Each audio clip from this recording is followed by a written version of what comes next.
Hi hello welcome to ఆర్జర్ cooking channel. ఈరోజు నేను కొత్తిమీరతో చట్నీ తయారు చేయబోతున్నానండి. ముందుగా ఒక బాణలి తీసుకొని స్టవ్ మీద పెట్టి అందులో కాస్త ఆయిల్ వేసి వేరుశనగ గుళ్ళు వేయాలి. అవి వేగిన తర్వాత ధనియాలు వేసుకోవాలి. ఆ తర్వాత కొన్ని తెల్ల నువ్వులు వేయాలి, జీలకర్ర వేసుకోవాలి. తర్వాత పచ్చిమిర్చి వేసుకోవాలి. ఇవన్నీ వేగాక ఓ మిక్సీ గిన్నెలో వేసుకోవాలండి. ఆ తర్వాత అదే బాణలిలో కాస్త ఆయిల్ వేసి అందులో కట్ చేసి పెట్టుకున్న టమాటోస్ అండి, నేను ఒక 2 వేసాను.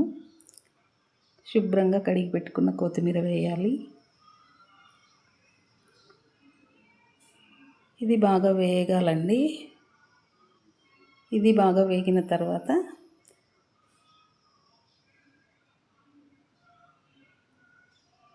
మిక్సీ గిన్నెలకు వేసుకొని ఇంతకుముందు వేసి పెట్టుకున్నాం కదా, అంత మసాలా అంతా అందులో వేసుకొని తగినంత ఉప్పు వేసుకోవాలి.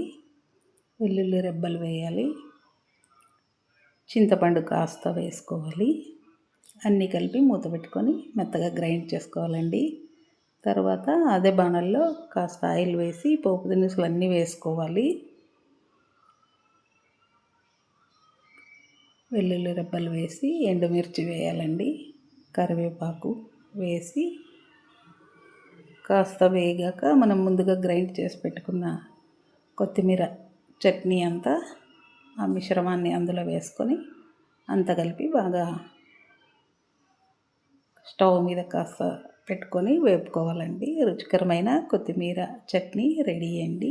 Please subscribe.